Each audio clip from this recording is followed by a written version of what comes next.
मैं सबसे पहले प्रिंस यादव के परिवार को बहुत बहुत बधाई और धन्यवाद देना चाहता हूं कि जहां पर वो अपनी दादी हीरा देवी बाबा किशन यादव जी के प्रतिमा का आज अनावरण करने का मुझे मौका मिला है। जहां उन्होंने प्रतिमा लगाई हैं, न केवल वहां से आशीर्वाद देती रहेंगी वो दोनों लोग, वहीं हमें याद दिलाते रहेंगे कि पूर्वजों ने किस तरीके से हमें और आपको आगे बढ़ने का मौका दिया है। आज जो हम यहां पर दिखाई दे रहे हैं, हमारे पूर्वजों का ही आशीर्वाद है, जिसकी वजह से हम यहां पर मौजूद हैं। और कहीं न कहीं आज जब उन्होंने अपनी दादी और बाबा की प्रतिमा का लगाने का फैसला किया है, वहीं जहां वो यादों में उन्हें याद करते थे, वहीं आज सामने देख पा रहे हैं। और जो उन्होंने ऐसा अच्छा काम करके कहीं न कहीं समाज में एक नया संदेश देने का काम किया, मैं उनके परिवार के लोगों को बहुत बहुत बधाई और बहुत बहुत शुभकामनाएं देता हूं। हमारे नोएडा के साथी हैं,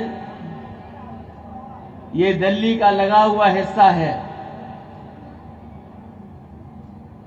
इतना जोश और उत्साह पार्टी के कार्यकर्ताओं में जो हमें दिखाई दे रहा है, ये बता रहा है कि पिछला कुछ भी रहा हो राजनीति में, लेकिन आने वाले समय में यहां नोएडा के हमारे कार्यकर्ता नेता आप सब लोग मिलकर के भरपाई करने का काम करेंगे।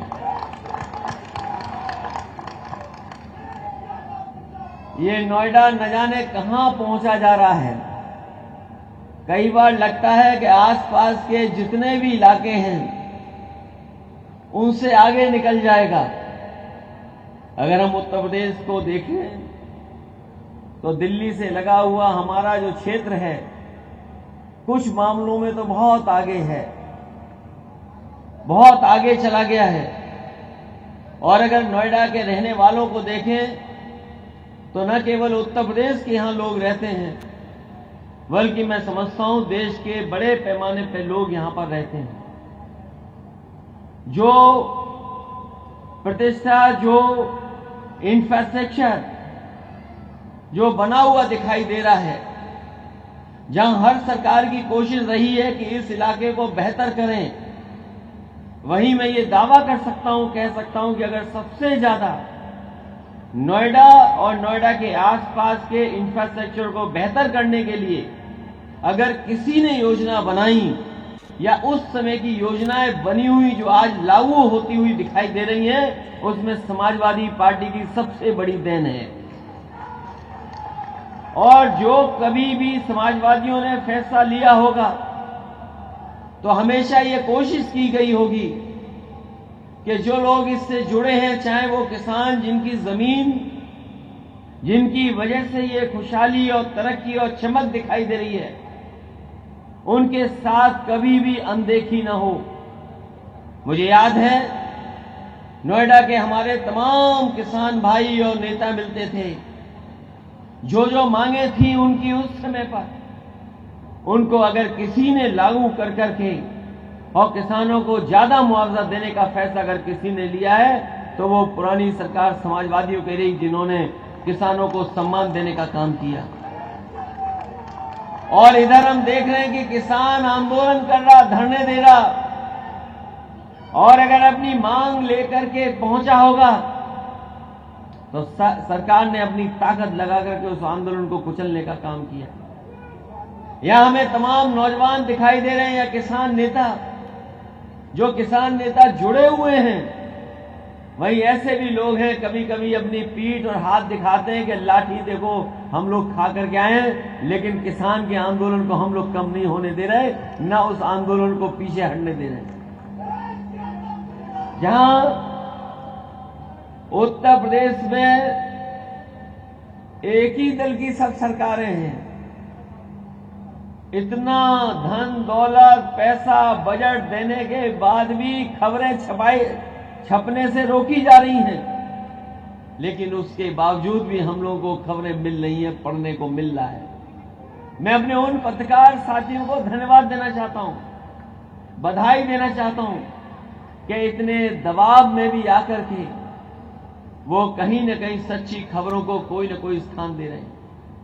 इसलिए साथियों, मैं आपसे कहना चाहता हूं, आज सुबह जो किताब का विमोचन मुझे करना था, विमोचन करके मैं आपके बीच पहुंचा हूं। ये हमारी कमी रही ऑफिस की, जिसके कारण एक ही दिन 2 कार्यक्रम हो गए, जिसके कारण मैं आपके बीच में बहुत देर से पहुंचा। अगर वो कार्यक्रम न होता तो शायद मैं आपके बीच में और प्रिंस यादव के कहने पर आपके सामने पहले ही हम लोग आगे होते। लेकिन उसके बावजूद भी यहां शाम हो गई है, दूर दूर से लोग आए हैं और इतनी बड़ी संख्या में अभी भी मौजूद हैं।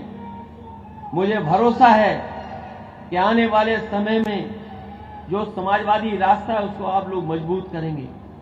जिस तरह की चुनौतियां देश के सामने दिखाई दे रही हैं, आज न किसान की सुनवाई हो रही है, हमारे नौजवान पढ़ लिख करके डिग्री हासिल कर करके कि कोई भी पढ़ाई कर ले, लेकिन आज उनके सामने नौकरी और रोजगार का संकट है।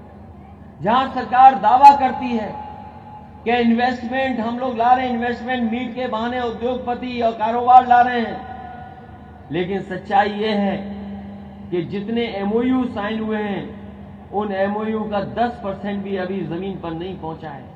दिखाने को तो सरकार ने बड़े बड़े सपने दिखाए कि हम 5 लाख करोड़ का इन्वेस्टमेंट ला रहे हैं, उत्तर प्रदेश को $1 ट्रिलियन की इकोनॉमी को बना रहे हैं, लेकिन जिस रास्ते पर उत्तर प्रदेश चल रहा है उससे मुझे नहीं लगता है कि हमारा उत्तर प्रदेश कहीं आगे बढ़ रहा है।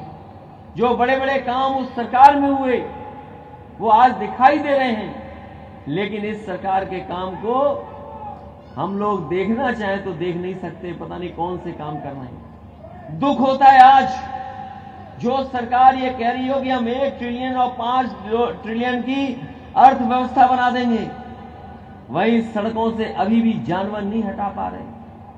कोई कल्पना कर सकता है कि उत्तर प्रदेश में कोई दिन ऐसा नहीं जाता जिस दिन जानवर के टकराने से किसी की जान न जाती हो। हर दिन एक किसी की जान जा रही है। और हमने और आपने तो आज के जमाने में तमाम वीडियो देखे होंगे जहां पर कहीं न कहीं से कोई एक घटना ऐसी आती है, ऐसी दर्दनाक घटना आती है कि कोई व्यक्ति अपने परिवार के साथ जा रहा है और कहीं से कोई जानवर आया, गाड़ी टकराई और जान चली गई।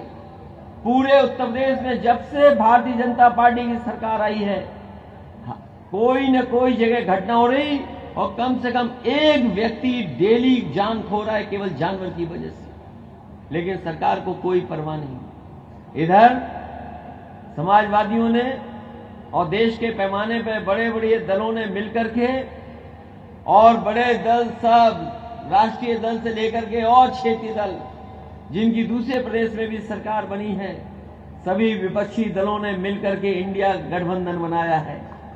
और ये इंडिया गठबंधन वो है जो भारतीय जनता पार्टी को हटाने का काम करेगा।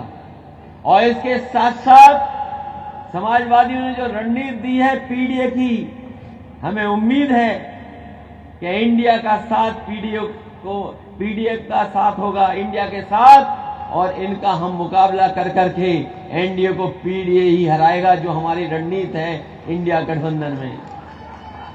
इसलिए जहां नोएडा पीछे रह जाता है, मुझे पूरा भरोसा है नोएडा इस बार पीछे नहीं रहेगा। नोएडा और दूसरी जगह जिस तरीके से पार्टी अपनी ऊंचाइयों पर पहुंच रही है, यहां के भी नेता कार्यकर्ता मिलकर के और समीकरण बनाकर के इस भारतीय जनता पार्टी का मुकाबला करने का काम करेंगे। यहां नोएडा में लोग जो हैं, हमारे समाजवादी साथी हैं, वो भी जाति जनगणना चाहते होंगे। बताओ आप लोग जाति जनगणना चाहते हो कि नहीं चाहते हो? और जो लोग इस ताकत से घबरा रहे हैं वो जाति जनगणना नहीं चाहते हैं। और मैं कह सकता हूं इस बात को, अगर कोई समाज को जोड़ने का काम करेगा तो वो जाति जनगणना है, और जाति जनगणना के साथ साथ जब सामाजिक न्याय होगा तो समाज अपने आप जुड़ता हुआ दिखाई देगा। जब तक जाति गणना नहीं होगी तब तक कोई तरक्की और खुशहाली जिन्हें हम पहुंचाना चाहते हैं हम नहीं पहुंचा पाएंगे। इसलिए आज के मौके पर जहां पर इतना शानदार कार्यक्रम हुआ है, सुबह से ही कार्यक्रम चल रहा, उसके बाद भी नहीं हुआ है, मैं आप सबका बहुत बहुत धन्यवाद और आभार प्रकट करता हूं। एक बार फिर मैं प्रिंस यादव और उनके सहयोगी साथियों को बहुत बहुत धन्यवाद दूंगा, बधाई दूंगा। आज जो खबर हम लोगों को सुनने को मिली, शकील सैफी जो हमारी पार्टी के संगठन के पुराने साथी थे, पिछली बार जब मैं आया तो उनसे मिला भी था, लेकिन अचानक उनके हार्ट अटैक होने से बीमारी कारण उनकी जान चली।